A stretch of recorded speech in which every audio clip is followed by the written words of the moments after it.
videolõunatund Nõmme raadios. No ei ole tere maailm, sellepärast, et tere maailma fraasi, mida ma olen siin ütelnud vist juba pool aastat või midagi, on Margus Leppa minu käest tagasi varastanud. Nii et kuna Margus Leppa on nüüd lõpuks ometi alates sellest, et meie palvetest ja soovidest ja nii edasi, ma saan aru, et ega ta vist veel väga hästi see asi ei käi, aga Margus Leppa on jällegi, nüüd ütleme niimoodi, meediaruumis, nagu nüüd tänapäeval öeldakse, on meediaruumis jälle tagasi vähemalt nii palju, et see pidi olema teisipäeval, kui ma ei eksi, oli tema saade ja uuesti, nagu vanastigi, tund aega Margus Leppaga, nii et ei no hakkab minema, mis ma selle peale oskan ütelda, ma võin selle peale öelda niimoodi, et et aga mis ma rääkisin. No nagu praegu me siin omavahel ka arutasime, no kerge see värk veel ei ole, et sa pead ikkagi üsna suure koguse kõik võimalikku solki endale sisse ajama, et see asi uuesti käima läheks ja eks see mõjutab igasugused need valuvaigist ja muud asjad, tegelikult need mõjutavad muud organismi ka, aga tähendab kõigepealt palju õnne, Margus Leppa on tagasi, vähemalt lootus järgmise teisipäeva peal on olemas, ühesõnaga esimene aste juba tervenemise suunas on olemas. No ja kuna meil selliseid siin raadios teisi, ütleme selliseid tõeliselt väljapaistvaid meedikuid peale minu ei ole, Vassiljev oli ka, aga tema tase, ütleme, minu tasemele siiski päris ei küündinud, siis miks pärast ma olen meedik? Ma olen meedik sellepärast, et ma õppisin 8. klassis inimese anatoomiat ja ma sain selle kontrolltöö 3. See tähendab, et ma selles aines olen edukalt ravinud ja paratamatult ma tean, kuidas inimese organism välja näeb. Aga okei, kui nüüd tõsiselt öelda, siis eks tegelikult mul oli nii, nagu väga paljudel noortel inimestel on olnud suhted oma emadega ja eriti vanaemadega, kes tahavad seda, et nende lapsed õpiksid arstiks väga sellisel egoistlikul kaalutlusel, mis seisneb selles, et kui mul lapselaps arst on, küll ta mind siis alles ravib. No mul emal oli ka nagu siuke soov, aga ta õnneks ei käinud mulle nii palju peale, nii et ma ikkagi läksin õppima teisi asju. Mina tahtsin õppida ajalugu. Aga minu isa, kes oli muide puhast verd venelane ja kes oli tulnud Eestisse õieti 2 aastat enne minu sündi ja nii edasi, tema üldiselt põhimõtteliselt keelas mul nagu metsateadlane. Ta oli metsakorralduskateedri juhataja üle 25 aasta Eesti Põllunduse Akadeemias. Tema keelas mulle selle ajalukku minemise ära. Metsateadlane, venelane, Venemaalt siia tulnud, poeg tahab ajalugu õppida ja isa ütles, ei lähe, ainult üle minu laiba. Ja põhipõhjus oli selles, et ta ütles, et Nõukogude ajalugu ei ole ajalugu, vaid tegemist on partei rajoonikomitee propagandaga ja selle peale kulutada oma elust 5 aastat, et õppida ajalugu, mis on pseudoajalugu, on ikkagi maha visatud. Aga tema ja siis ka ema poolt vanaisa, need soovitasid mul juurot õppima minna muide ka väga selgel motiiv, mitte sellepärast, et meil on lapselaps või poeg nii hirmus tark, et las õpib juristiks ja nii edasi. Minu isa tungiv soovitus oli siis see, et poiss, et sul möla jookseb ja midagi muud polegi vaja, et kui sul möla jookseb, siis sa võid ju kohtus rääkida palju tahes. Ja see oli see põhimotiiv, milleks mind vanemad suunasid sinna sellesse juurat õppima. Muide, ega ma väga ei kahetse. Ma ei saa oma eriala kohta midagi halvasti öelda, küll aga ma väidan, et 90% juristidest ja juristitöö on tegelikult üsna igav. Eks ole, me näeme mõnda näiteks advokaati Aivar Pilv või Oliver Nääs või sellised väljapaistvad sädelevad advokaadid, keda me televisioonis ja igal pool mujal näeme. See on ikkagi nende töö vähemus. Nende töö enamus on paberite lugemine ja riigikohtunike ja ka ringkonnakohtunike selline, mis on nende kutsehaigus. Nad praktiliselt kõik enne pensionit on poolpimedad. Sellepärast, et mida riigikohtunik teeb, ta siis istub, tal on niisugune see pakk ees ja ta peab hakkama seda lehekülje avalt lugema. Sellepärast ta peab selle kohta langetama otsuse kas ühele poole või teisele poole ja see ongi tema töö, mis mõjub. Nii et juuraks, muide tegelikult ma tahtsin õppima minna Tallinna Müürisepa nimelisse, Aleksei Müürisepp oli Eesti NSV ministrite nõukogu esimees. Ma tahtsin minna õppima Müürisepa nimelisse kutsekooli number 3.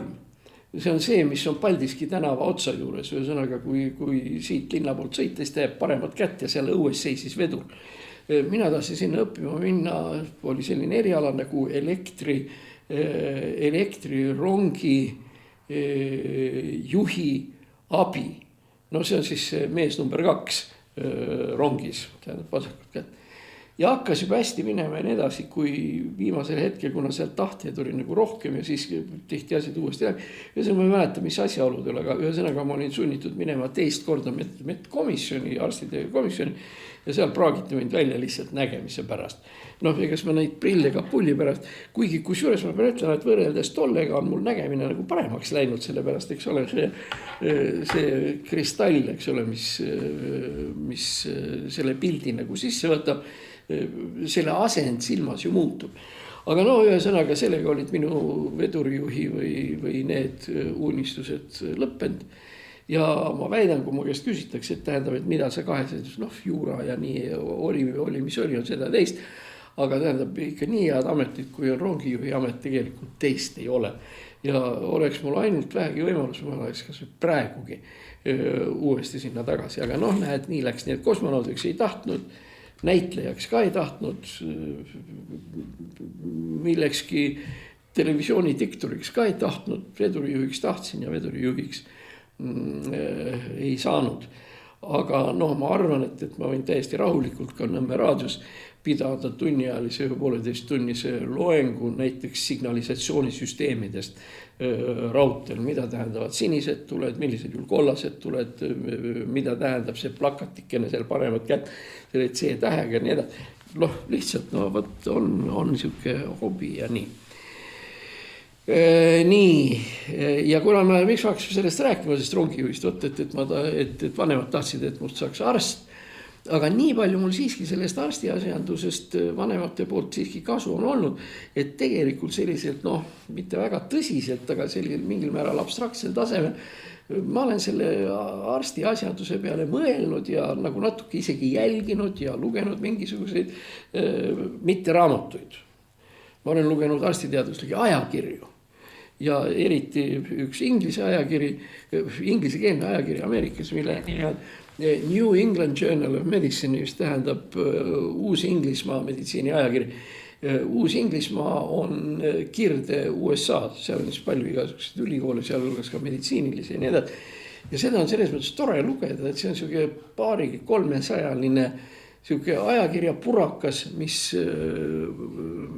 minu teada praegu tuleb kord 3 kuu tagant, enne ta oli kord 2 kuu tagant. Ja see on see on ütleme meditsiiniteaduse tipp. Aga seal on seda tippu muidugi ei oska ega ei viitsi lugeda ja pole sest mulle ka mingit kasu. Aga seal on üks siuke väike lisa supplement või siuke appendix, mis sinna juurde käib, kus on kõige tähtsamatest meditsiini asjadest kirjutatud tavainimesele, mis on selline populaarteaduslik, et seal on statistikat meditsiini kohta, kui mitu inimest on COVIDisse surnud, mis on seda teinud, nii edasi, mitu skisofreenikut on ennast üles poonud ja tähendab seda laadi statistik. Aga seal on põhimõtteliselt uued asjad, kus nad räägivad uutest rohtudest ja kuidas need mõjuvad ja nii edasi. Kusjuures seal muidugi on niimoodi, et seal ei räägita, me tuleme selle teema juurde tegelikult varsti pärast poole tagasi. Seal ei ole mitte rohtude apteegi nimed, kuidas nad seal tehtud on, vaid seal on rohtude keemiline koosseis või keemiline nimetus. Põhjus on nimelt selles, et vastasel korral oleks tegemist rohtude ja farmaatsia olluste ja ainetega, oleks tegemist reklaamiga, mida teadusajakiri ei taha endale lubada. Aga kui reklaami asemel on öeldud seal mingis, siis on see teadus ja teadmise edendamiseks. Me tuleme selle meditsiini ja selle rohtude teema juurde tagasi. Ma loodan, et sealt tagantpool.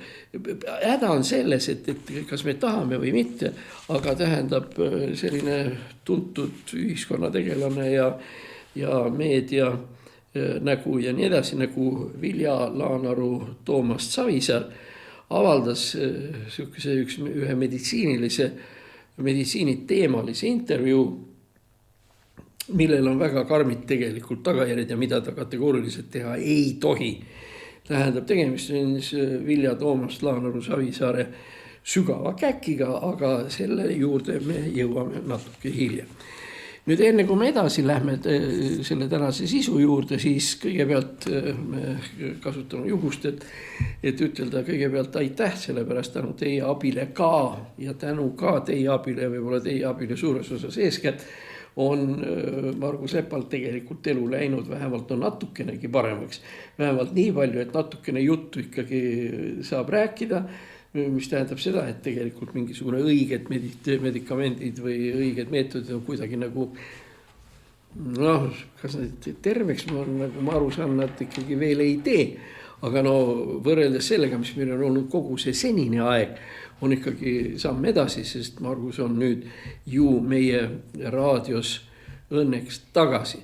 Me oleme väga tänulikud kogu teie toetuse eest. Ilma teie toetuseta seda raadiot ei oleks.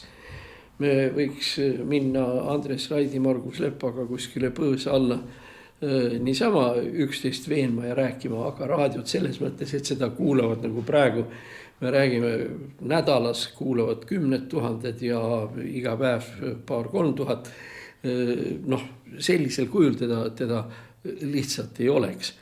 Aga teie panus on selles mõttes tähtis, et meie enda arvates nagu edendame ja räägime sükest õiget asja, mis oleks vajalik kõigile.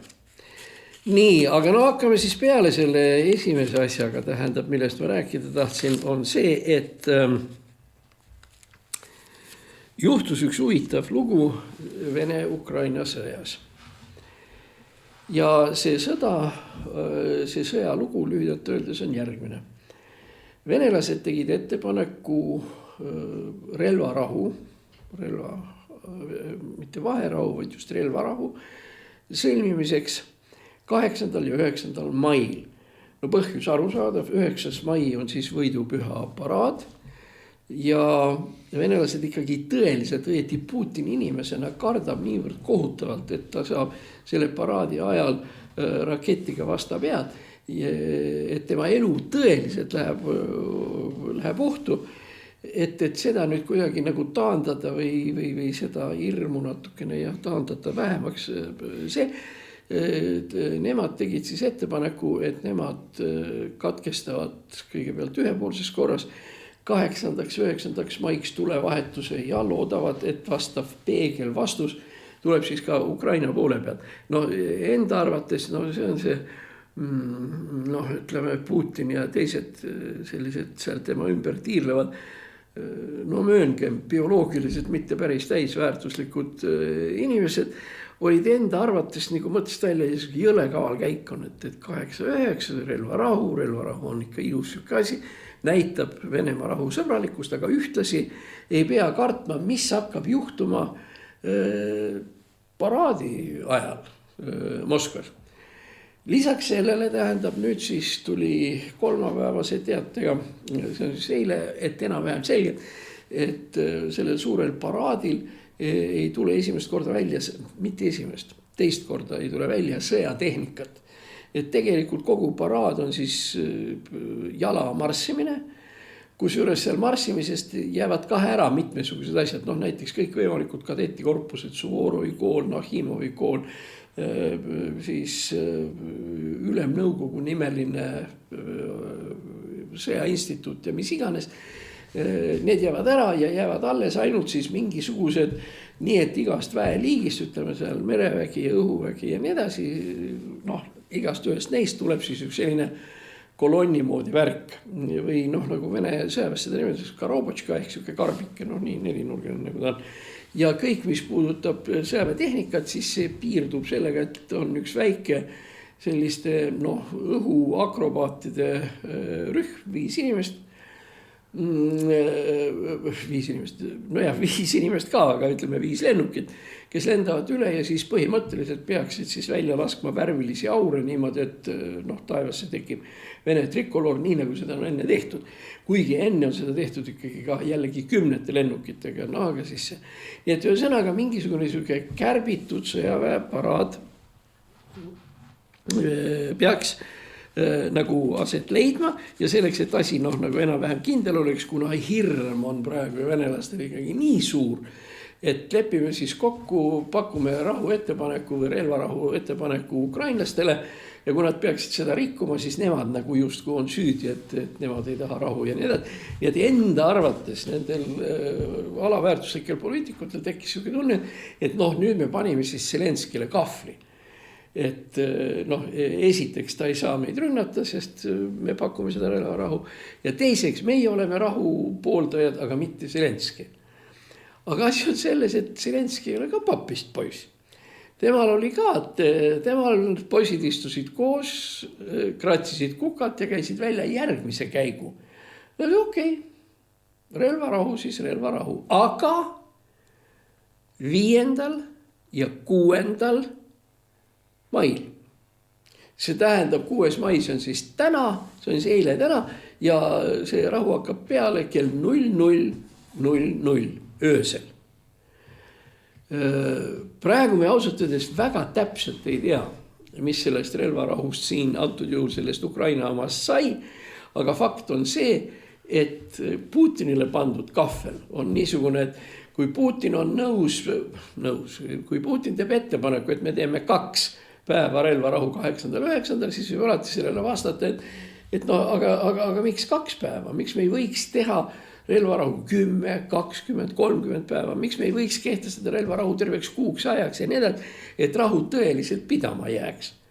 Ja teiseks, mis imelik asi see 8.9 nii väga on, sellepärast, et noh, aga siis enne seda, nüüd siis, eks ole, teisipäev oli meil 5, kolmapäev oli meil 6, kui nüüd me võtame selle vahemiku 6. kuni 8. ja arvestades seda, noh, millised reaalsed olukorrad praegu rindel on, siis see tähendab seda, et noh, 1500 või 1000 inimest saavad selle 2 päeva jooksul ju surma. Miks Putin venitab relvarahu algusega 2 päeva lisaks sellele, mida siis Ukraina pakkunud on? Ja noh, kuigi nüüd sellest on aeg mööda läinud, tegelikult ikkagi näitas, noh, Putinil nagu ei olnudki isegi siukest head varianti, mida öelda. No miks ta ei saa varem teha? Mis siis nii väga juhtub? Tegelikult juhtub ju ikkagi see, et ta püüab saavutada relvarahu selleks ajaks, kui ta noh, viib läbi selle võiduparaadi või mis pagana paraad see neil on 9. mail. Nii et kui ta sellest keeldub, siis järelikult teda ei saa võtta tõsiselt. Kui ta sellega nõus on, siis tegelikult on ta ju nõus Zelenski tingimustel. Kusjuures Putini jobukaklus seisneb õieti siin mitmes asja juurde. Esiteks, Putin ei ole julgenud pakkuda seda relvarahu Zelenskile, vaid Putin helistas Trumpile ja palus, et Trump helistaks Zelenskile ja siis mõjutaks teda selles suunas ja nii edasi. No Trump vastas muidugi ainuvõimalikult, et rahu tahate, et siis tehke rahu, et hakkage, lõpetage ise see tulistamine ära ja ongi kogu moos. Nii et tegelikult, no see käis seda pidi. Nüüd siis teine asi, mis nüüd on selgelt teada, on see, et Putin üldiselt juba ringi ei liigu.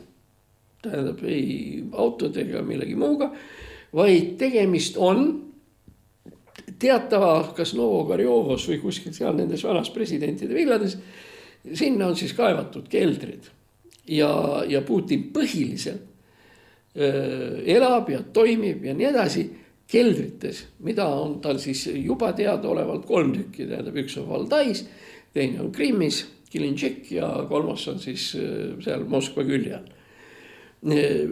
No, et miks ta enne seda ei teinud ja kuidas ta nüüd kartma hakkas. Aga nüüd läks olukord hullemaks. Olukord läks hullemaks sellepärast, et 3 päeva tagasi, see on siis esmaspäeval, olid siis esimest korda, tähendab, ründasid ukrainlased sisuliselt Moskva kesklinna. üks kõige tähtsamaid ja suuremaid objekte, mis löödi pooleldi põrmuks, on üleliiduline filmistuudio Mosfilm. Mosfilm on, ütleme, niisugune park omast kohast, kus on majad hajali ja igasugused paviljonid ja laoplatsid ja kõik, mis filmi tegemise juurde käivad. No ma ei oska öelda, tähendab, kui suur. No tegelikult on umbes sama suur kui kogu Tallinna vanalinn või isegi natuke veel suurem. Ja see on Mosfilm ja muide see tänav seal lähedalt on ka Mosfilmovskaja. Ja nüüd oluline point on see, et Mosfilmist kuni Punase väljakuni on vahemaa 5 kilomeetrit. Ehk teiste sõnadega ukrainlased panid paugu praktiliselt Kremli kõrvale. Ja vot see oli nüüd see koht, kus nähtavasti Putinil ikkagi pükstes väga vedelaks. Sest sellega olid ukrainlased selgelt ära tõestanud, et Moskva ei ole nende jaoks kättesaamatu sõjaline objekt. Ise küsimus on, kas nad tahtsid just Mosfilmi, aga no ühesõnaga sinna nad said. Muide, huvitav on veel see, et Zelenski kuidagi ütles sihukese fraasi hiljem, et tema arvates ikkagi sõjatehnika paraad Moskvas 9. mail võiks siiski aset leida. Ainult konks on selles, et see tehnika, mis siis tuleb Punasele väljakule, ei ole mitte Vene, vaid Ukraina oma. No ütleme ajakirjanike tasemel ja mine sa tea, eks räägitakse ju ka palju igasuguseid oletusi, aga no, tundub, et see ei ole ka päris loll idee.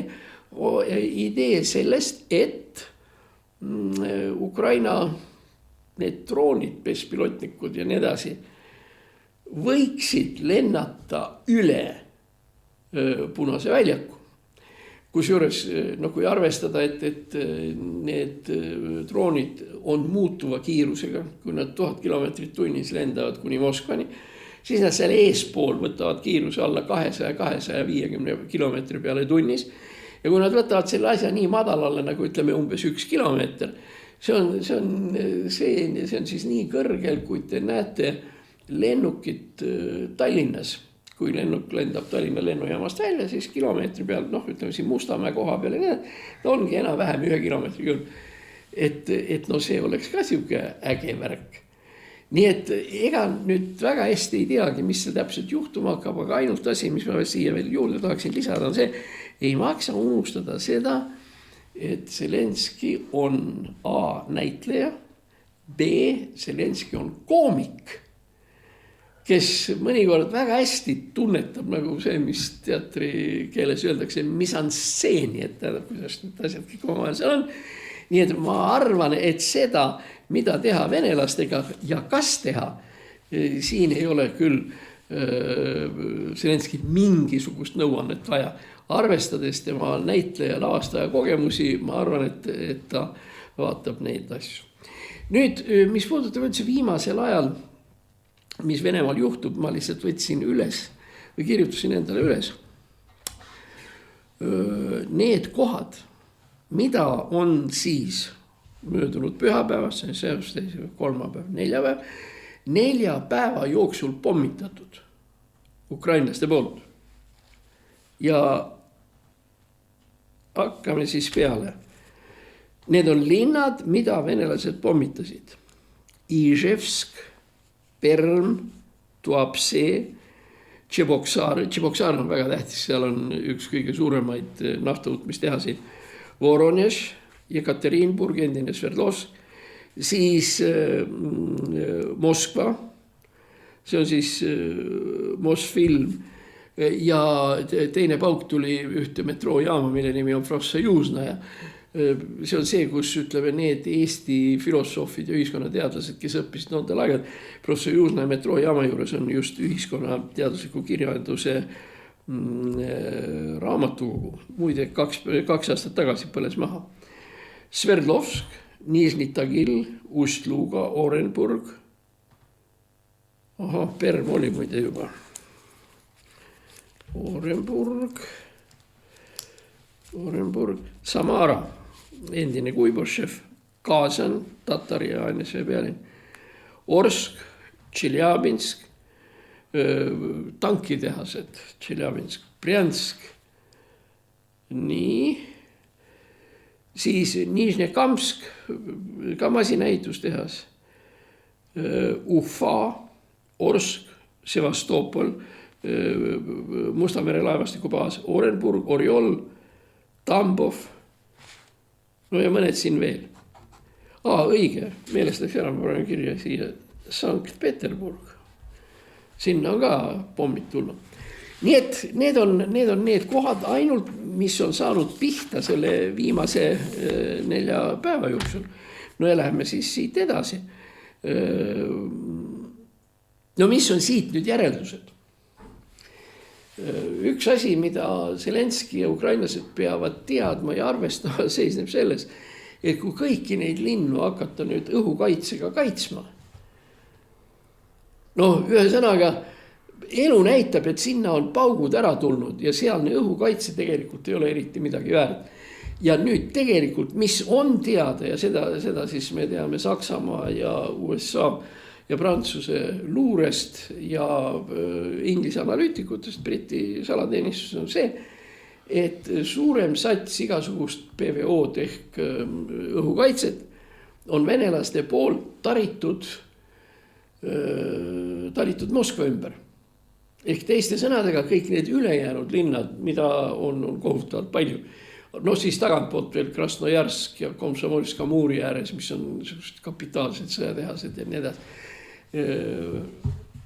Mul jäi meelest ütlema Ust-Luga meilt siit 120 kilomeetrit eemal ja nii edasi. Et igalt poolt sealt on siis õhukaitse seadmed ja asjad ära toodud Moskva kaitseks.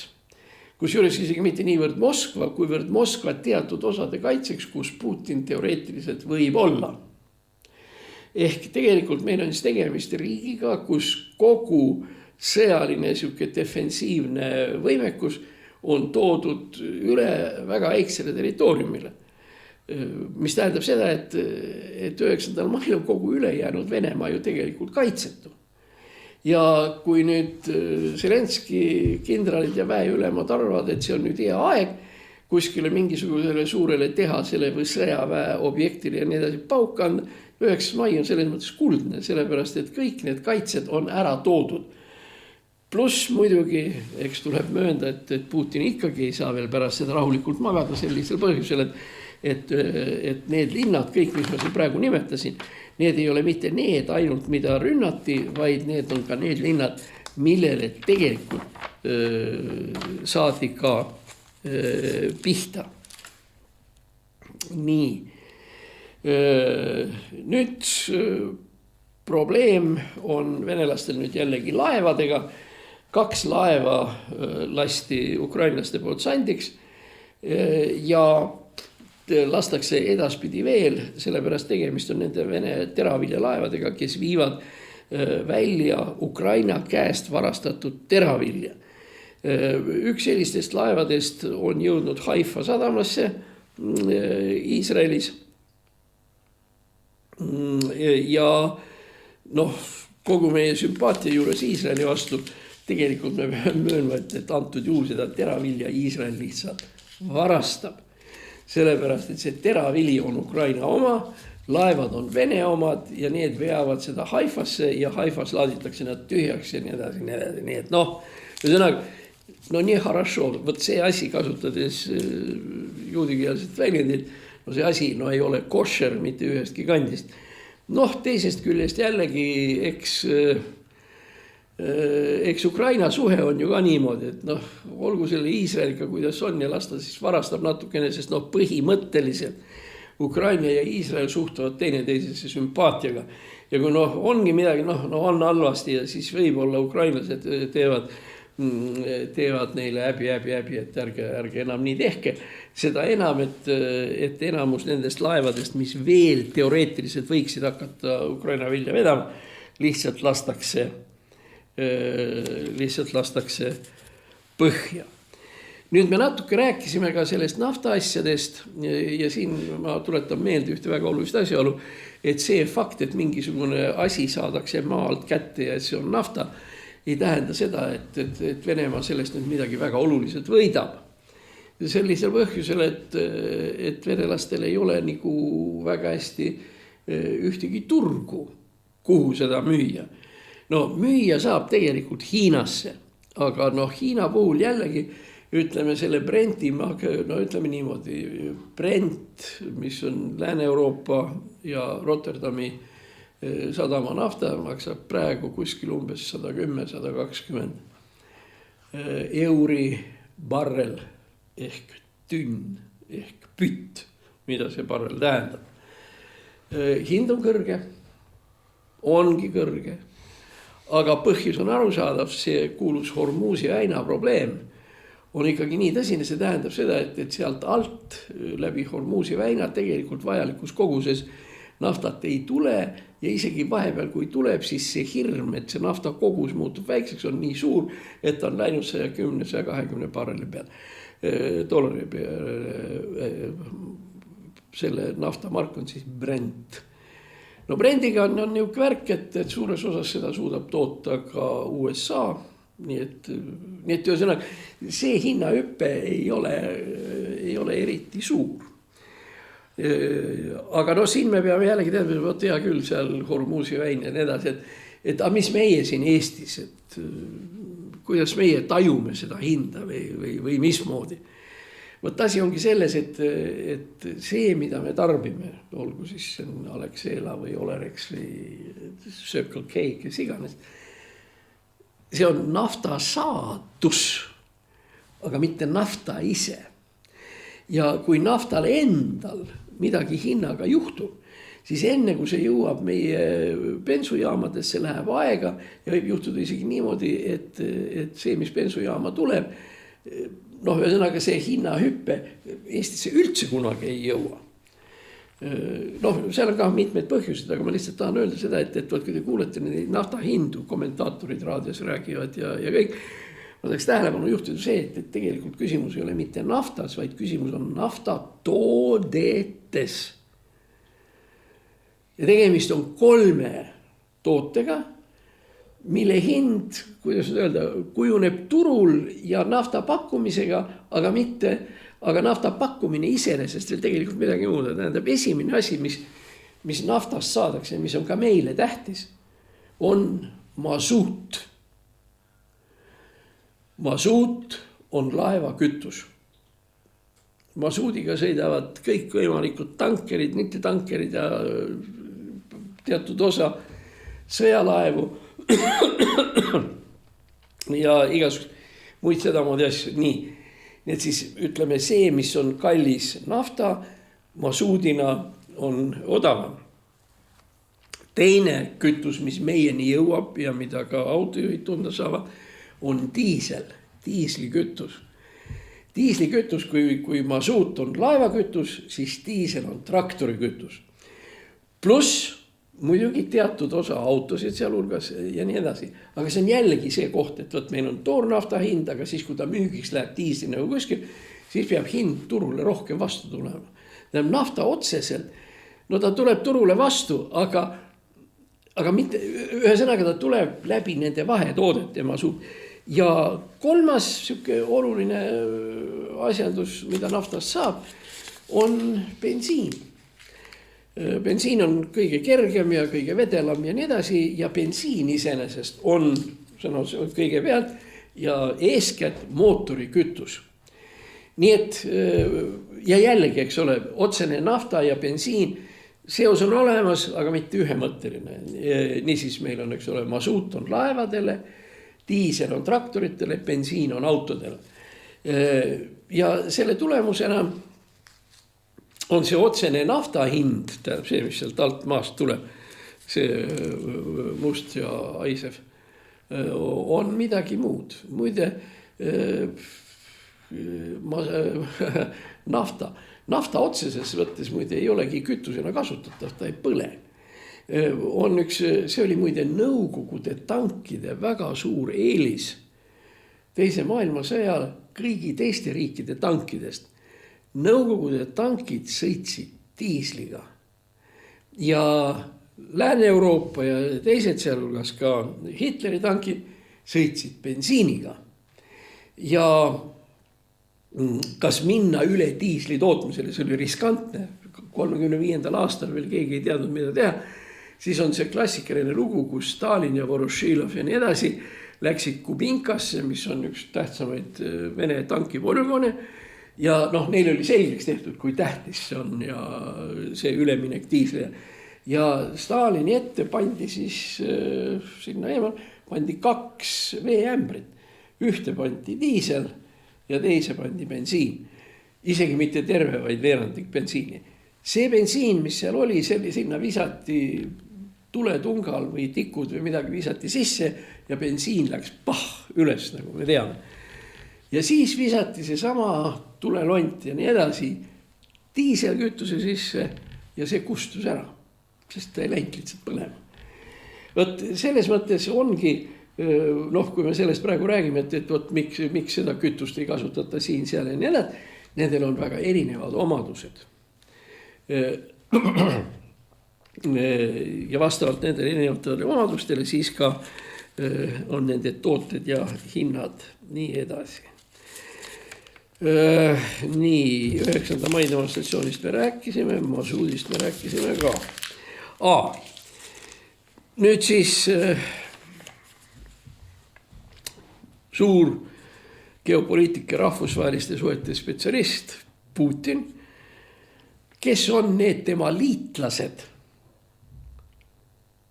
kes enam liitlased ei ole. Tähendab, kes on need, kelle Putin oma targa välispoliitikaga on kaotanud. Kaotanud on ta siis Ungari, Rumeenia, Venezuela, Süüria, Armeenia, Aserbaidžaani, Moldova. Küsimus, kes tal alles on jäänud, oli siis ja nüüd tuleb ta korraks ka Moskvasse, on Slovakkia peaminister Robert Fico. Aga kuna temale ei antud läbi lennuluba, ei Balti riigid ega Poola ega keegi teine, ja ta sai aru, et temasse suhtutakse selle läbi väga kehvasti ja väga halvasti, siis Fico teatas nüüd kolmapäeva hommikul, vist, kuskil kui kolmapäeva lõunapäev, et ta läheb Moskvasse küll, aga ta ei osale sõjaväeparaadil, see on punkt 1. Ja ei osale ka mitte mingisugustel muudel pidustustel ja ta kohtub Putiniga lühikeseks omavaheliseks vestluseks. Ei ole eriti keeruline mõelda. Küllap Fico viskab tähelepanu sellele, et tema saab otseselt, eks ole, tema on üks viimaseid naftasaajaid Venemaalt ja tõenäoliselt ta palub aastaks 2 selle tarne Venemaalt edasi jätta. Sellepärast, et isegi see üks kõige hullemaid eurooplasi, kes olenes ikka täiesti Vene naftast, oli siis Ungari. Aga Ungaril läks valimistega niimoodi ja nemad hakkavad oma asju seal teistmoodi ajama ja nii edasi. Muide, üks väga huvitav lugu oli veel, tegelikult on selline asi nagu, kus riigid tulevad kokku ja seda nimetatakse Euroopa poliitiliseks ühenduseks. Ja ongi niisugune värk. Ja neid riike oli siis praegu 40 tükki. 40 riigipeade tasemel. 40 tükki riigipeade tasemel tulid kokku kuhu? Tulid kokku Armeeniasse. Ehk teiste sõnadega sellega on esiteks Euroopa avaldanud oma solidaarsust Armeeniaga ja teisest küljest Armeenia on siis põhimõtteliselt andnud ka Putinile jalaga tagumikku. Putin ei saanud tulla, Putin ei tulnud Armeeniasse, sellepärast tal on see arreteerimisrisk ja orderid ja kõik värgid nii edasi. Et ühesõnaga me võime siin nüüd öelda, et vähe sellest, et meil on nüüd Euroopa veel täiendavalt Euroopa küljes või Euroopa külge tulnud. Nüüd meil siis on seal ka Armeenia. Natukene sõjast veel.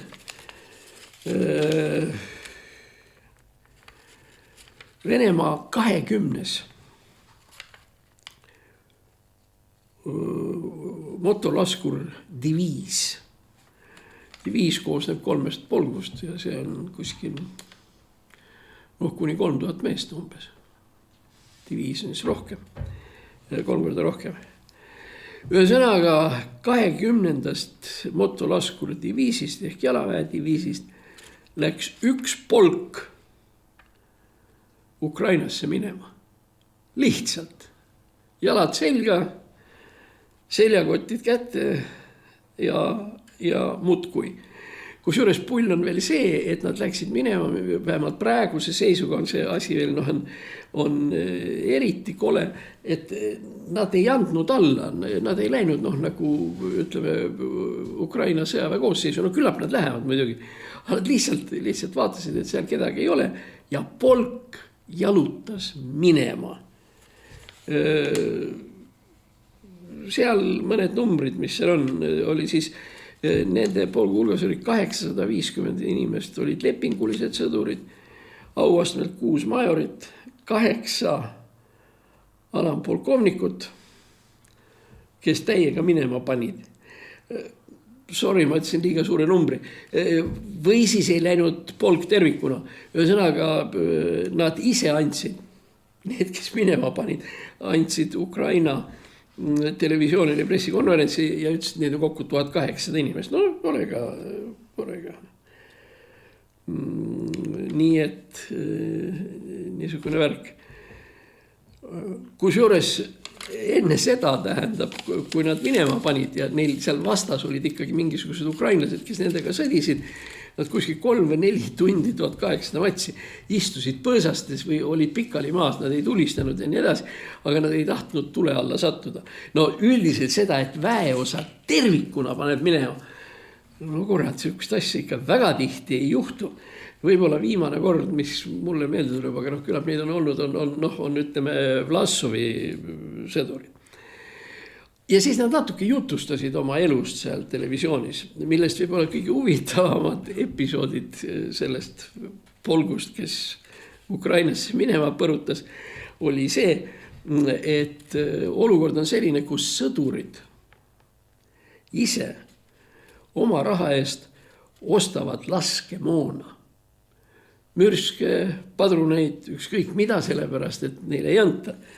Ja mis asi oli veel viimasele veel hullemaks läinud, need, kes jõukamad olid, need ostavad kokku isegi soomukeid. Tont teab, palju neid oli, aga nad ütlesid, et õnneks praegu, et soomuk maksab vähem kui pruugitud sõiduauto, nii et see on siis sihuke omaette lugu. Nii. Nüüd me hakkame vaikselt sujuvalt meditsiinile lähemale minema. Me oleme mitu korda rääkinud sellest, et tätoveerimine ja muide, tegelikult ongi päris jube. Kui sa isegi vaatad neid saateid, ütleme televisioonis, nagu on see esimene stuudio või mingisugune, kus nüüd hakkavad inimesed tulema lühikeste varrukatega ja kui siis siit on täis tätoveeritud, siis on. Ma ei räägi juba sellest, et tätoveering on üldiselt. Ühesõnaga, me hakkame kogu seda pulli nägema, ma arvan, et tasub veel ilma natuke soojamaks minna, praegu on 10 kraadi, aga kui läheb 20, siis ma arvan, et siis on nii, et kus siit ja siit ja siit ja siit ja igalt poolt on tätoveeritud, me alles näeme seda ja julgen kinnitada, et mulle see asi muidugi ühegi kandi pealt ei meeldi. Teine asi, mida me näeme ja mis on ka minu arvates jube, on see botoksi süstimine huultesse. Kus meil on tekkinud daamid, kes olid enne päris kenad ja nüüd siis nad on niisuguste nende huultega ja nii edasi. Ja kuna need on piisavalt tuntud inimesed, siis ma ei tahaks nagu neid nimesid nimetada. Aga lihtsalt ma tutvustan meie kuulajatele, et meil on siis nüüd 2 moodi. See huultevärk on pool asja ja teine pool asja, mis hakkab tulema, on tätoveeringuga. Nüüd, aga seos tätoveeringuga, millest me praegu räägime vast 3.-4. kord siin meie raadiosaates, on tulnud hea uudis. Meie siin ei reklaami mitte kedagi. Aga antud juhul, tahad või mitte, meil tuleb teha reklaami ühele ajakirjale. Ja see ajakiri on Naiste Leht. Ja sellel nädalal on ta veel kindlasti Selveris, Rimis, Prismas müügil ja võib-olla ka natuke kauem, aga miks see naiste leht tähtis on? Seal on üks pikk, no selline keskmise pikkusega 2-3 leheküljeline artikkel, kus seletatakse ära, kuidas tätoveeringust lahti saab. Sellepärast, et väga suur mure nendel, kellel ikkagi mõistus pärast tätoveeringut pähe tuli, on see, et sa kurat, mis ma nüüd tegema hakkan. Ja kui me mõtleme kas või selle peale, mis oli kunagi film Tätoveering, kas mitte Peeter Simm ei filminud seda. Ja seal oli siis Karl Kalkun mängis ja Jan Brazauskas mängis seda mustlaspoisikest ja nii edasi.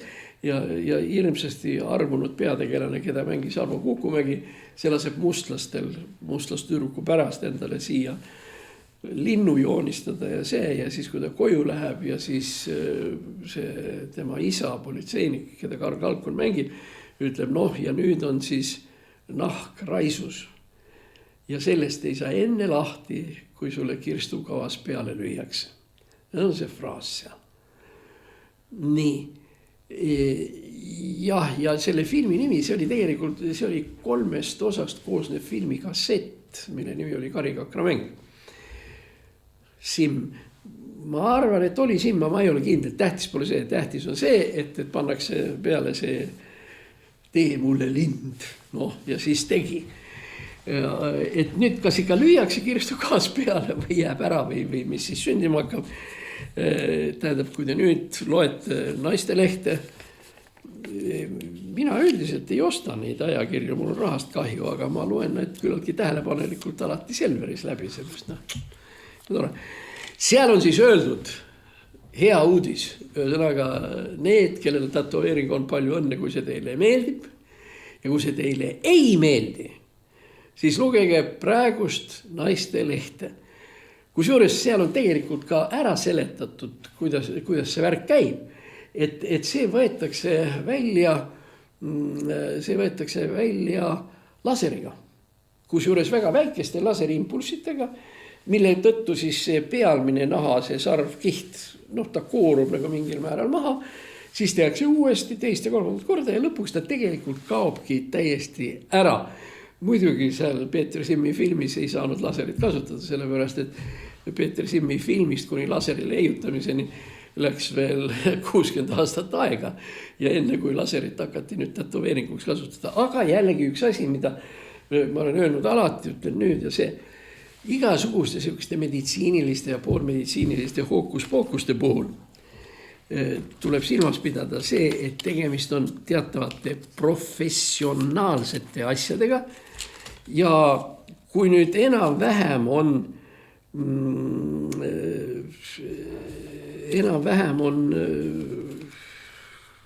see vajadus tekkinud ja nii edasi, et siis ma ei tea ausalt öeldes, kas see peab lausa arst olema, aga kindlasti professionaal. Tähendab seda pulli, tema äravõtmist ei saa teha lihtsalt nii, et tore inimene ja proovime ja võtame ära. Sest tagajärjed võivad olla väga kurvad. Isegi kui see laserivärk on teadmata inimese käes, siis naha põletamine, see on ju tegelikult ikkagi üsna siuke riskantne asi. Nii et jah, laserid joonistavad nüüd küll väga erinevad inimesed. Põhiliselt nad on ikkagi kunstnikud ja kõige tähtsamad joonistajad on tegelikult vangid ju. Vanglates ja laagrites. Kuigi ma ei tea, kas see tänapäeval isegi võimalik enam on. Kas tänapäeva vanglates lubatakse seda teha või mitte, kus inimesed on oma üksteisest isoleeritud ja nii edasi. Nii et ükskõik. Aga tähendab nii selle protseduuri kui ka teiste kõik võimalike protseduuride juures on ülioluline see, et oleks tegemist inimesega, kes oskab asju teha. Nii. Ja nüüd siis läheme selle ühe tõsisema asja juurde. Nimelt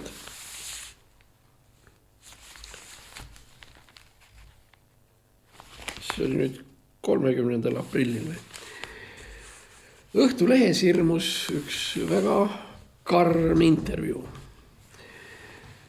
kus Vilja Toomast, Savisaar, räägib asjadest, millest ta tegelikult rääkida ei tohiks. Kogu selle artiklikese sisu siin on see, et Edgar Savisaar pettis, teda oli selline halb inimene, Savisaar mõjus halvasti, nagu siin öeldi. Ja selle tulemusena tekkis tal selline asi nagu depressioon. Ja ühesõnaga, mis selle depressiooniga siis edasi sai. No kõigepealt ma arvan, et me peaksime kokku leppima selles, et nii palju kui mina olen kokku puutunud ja nii edasi, tegemist ei ole sellise väga hea tahtliku ja südamliku inimesega. Ja kui me räägime sellest, kuidas Savisaar talle halba tegi, siis teine küsimus on see, kuidas Vilja tegi Edgarile midagi halba. Sellepärast, et ma ei olnud nendega ju eriti tuttav, aga seda, et Savisaarele oli see lahutus Vilja Savisaarest, oli pauk vastab tõele. Aga nüüd teine küsimus on selles, et võt see depressioon tekkis sellest ja nii edasi. Ja siin on siis nüüd üks sihukene koht.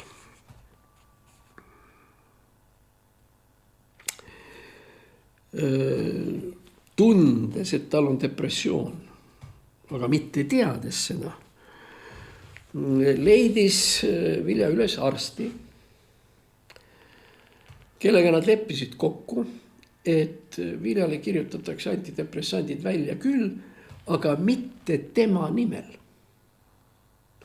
Seletus, kartis avalikku arvamust. Vastus, mis seal karta oli. Sellepärast, et juba 1999. aastal ilmus mul raamat depressiooni kohta ja telesaateid, mis ma tegin, oli 10. Vilja erakonnakaaslane Anti Liiv oli algatanud oma MTÜ, mille nimi oli Hingehooldus ja mis oli pühendatud depressiooni võimalikule ravile ja nii edasi.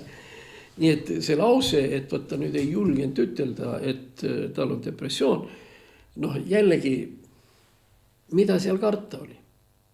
Muide, tolleks ajaks oli ju see, et Mari Lill oli lavastanud ju ka näidendi Varesele valu Tallinna Draamateatris ja sellel oli teine pool oli Tallinnas Raekoja platsil, kus seda etendati, mille sisu just oligi see, et mitmed inimesed, kellel oli depressioon olnud või oli, esinesid laval oma stooriga. Selles mõttes oli see väga unikaalne lavastus. See oli lavastus, kus ei olnud laval mitte näitlejad, vaid patsiendid. Ja nii oligi. Nii et siin karta siin mitte midagi ei olnud. Aga ta ütles, et inimesed arvavad ja nii edasi. Mis seal inimestel nii väga arvatagi oli? Probleem on ju tegelikult selles, et see, mis tehti ja millest siin artiklis ka pikemalt juttu on see, et Vilja Savisaarel oli depressioon ehk oli, me ei tea seda. Väidab, et 2 aastat, muide, jõle lühike aeg, muide, 2 aastaga depressioonist lahti saada, ei tule välja. Aga okei, oli siis see. Nüüd oli tuttav arst ja koos tuttava arstiga nad leidsid inimese, kelle nimele antidepressant välja kirjutada. Olgu see asi ja see Vilja, see väga paha käitumine, et see oleks nüüd kõikidele inimestele selge. Mitte mingisugust oma ravimit kirjutada teise inimese nimele lasta ei tohi. Tegelikult on siin süüdi arst ja tegelikult on siin süüdi see inimene, kelle nimele see kirjutati ja 3. on süüdi Vilja Laanaru, kes muide oli ju meditsiinipsühholoog, kes oleks pidanud neid asju teadma. Ja milles siin probleem? Mida tegelikult retsept ehk inglise keeles prescription, mida see tähendab? Miks on osa rohtusid nii ütelda retsepti all ja teised ei ole? Retsepti all on ta sellepärast, et see kirjutatakse välja arsti poolt sellele konkreetsele inimesele vastavalt tema vajadusele. Ja selle edasiandmine teisele, kolmandale, neljandale, nendel ju ei ole seda vajadust. Ja selle tõttu ka meie ravimiseadus juhib tähelepanu sellele, et igasuguste, mis asja ainult retsepti asi, ravimite edasiandmine ei ole tehniliselt võttes lubatud. Sellepärast, et retsept, mille arst välja kirjutab, sisaldab endas 2 komponenti. Komponent number 1 on ravim ja selle nimi ja et on teada, mida see ravim teeb. Ja teiseks on olemas inimene, kellele see ravim klapib. Kui nüüd tehti sellist asja, see on veel eriti hull lugu seoses depressiooni ja muide psühhiaatriliste haigustega, siis tähendas tegelikult see ju seda, et see retsept kirjutati välja valele inimesele. Inimesele, kellel seda haigust ei olnud. Ja see andis selle edasi. Tegemist ei ole päris täpselt kuriteoga, aga see on midagi, mis on kuriteole äärmiselt lähedane. Üks väike asjakene veel siia juurde. Me oleme sellest rääkinud, et sina ütlen enda kohta, mul läks kuskil 2-3 aastat tõenäoliselt, mäletan, 2 vast. Kuni ma sain endale depressiooni ravimi. Sest need ravimid kuuluvad 4 kategooriasse, ma olen siin endale isegi üles kirjutanud. Nortril, Zoloft, Prozac hästi selge, Celexa, väga kuulus ravim ja nii edasi, nii edasi, nii edasi. Ega see, et näiteks see sama Zoloft või Prozac on retsepti alused antidepressandid, ei tähenda seda, et kui arst mulle selle välja kirjutab, et võt kohe lähebki lahti. Muudku söö ja oota, kuni haigus ära läheb. No ei ole nii.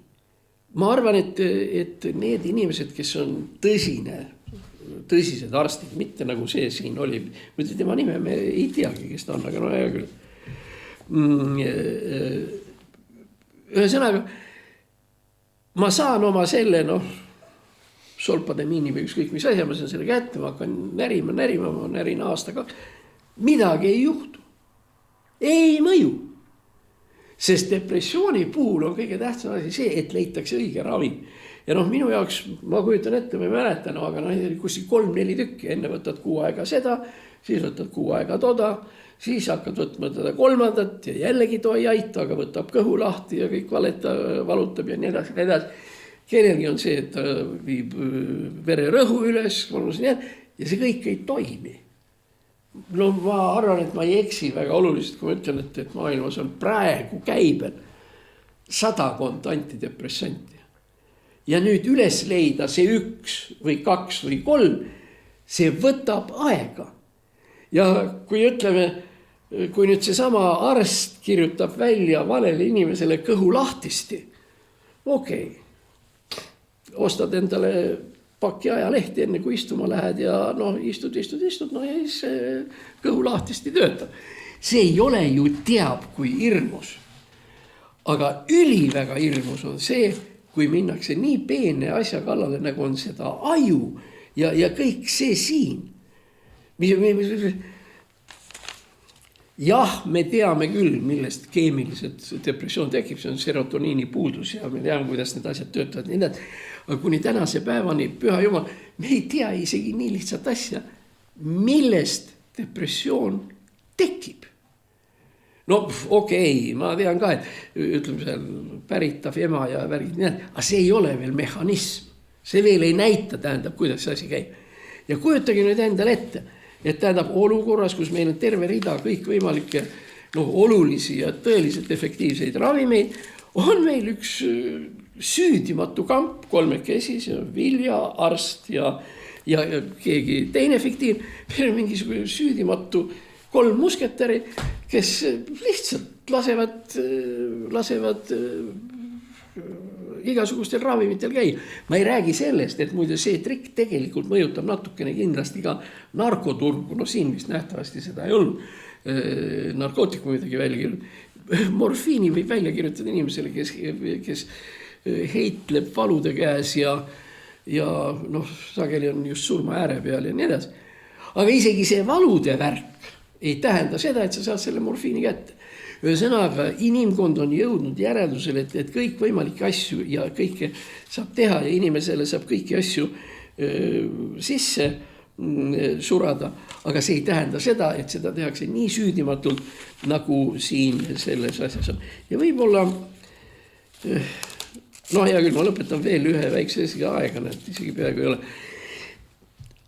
Ravimite puhul on veel see probleem, et sa tegelikult ei tea kunagi lõpuni, kuidas ta toimib. Kõige parem näide, heroiin. Heroiin leiutati köha vastase rohuna ja töötas. Väga hästi võttis köha ära. Aga siis läks natuke aega mööda, kui tuli välja, tal on veel see asi ka olemas. Viagra, potensiravim, suurepärane. Aga seal on jällegi see asi. Viagra leiutati nohu vastu. Nohu ei suudeta ravida tänase päevani. Ja kui küsid, et kuidas ma ravin, osta taskurätiki, siis on kõik korras. Viagra pidi nohu võtma, aga nohu jättis rahule ja tuli välja hoopis midagi muud. Muide, mis narkootikumidesse puutub, siis ma üks selline narkoasjadest kirjutaja, arst Kate Richards on öelnud, et minul ei ole probleeme narkootikumidega. Politseil on. Nii et nii nende asjadega. Oota, veel 2 korda. Pärast seda nädal hiljem ilmus artikkel, intervjuu sellise tüdrukuga nagu Monika Parksepp, kes on praegu Saaremaa abivallavanem. Ja me teame teda rohkem nime all Monika Patrakova. Parksepp on tema teise vanem. Väga tore ja tubli inimene, kes töötas Savisaarega 20 aastat kopikatega. Aga kui Monika Patrakova natukenegi intervjuusid viiakse sinna Savisaare teema peale, siis ta ütleb, ma ei räägi sellest. See ei puutu, see ei ole teie asi, see on nii ja nii edasi, nii edasi, nii edasi. Ja see nüüd ongi tõelise poliitilise nõuniku käitumine. Nii käitutaksegi. Nõunik ei tööta selleks, et oodata ära 10, 20, 30 aastat, et ta saaks talle tema kohta halvasti öelda. Nagu Vilja ütleb Savisaarele, kes pealegi ju on täna juba surnud. Nii, nüüd me oleme siis sellest asjast ka rääkinud, eks ole, nüüd on aeg on täis enam vähem. No ja. Võt, üks asi veel. Psühhiaatria, mis mind huvitab, ma olen seda näinud. Kuna mul endal oli, arst kinkis mulle, näete, võt niisugune asi on. Selle nimi on DSM, see on Diagnostics and Symptoms Manual. 4. osa psühhiaatria. Ja võt see on see raamat, mida mina olen aeg-ajalt ikkagi sirvinud ja vaadanud ja nii edasi. Kui meil räägitakse, et sellel on skisofreenia ja tollel on too, siis ma vaatan siit raamatust järele, kas on või ei ole. Ja minu Ameerika arst pärast seda, kui ma olin terveks saanud ja nii edasi, ta ütles, et sa edaspidi enam ilma asjata psühhiaatrite juures ei käi. Oota kohe, et sa enam edaspidi psühhiaatrite juures ei käi ja ei käi seal kaevamas, et sul on see häda ja teine häda ja nii edasi.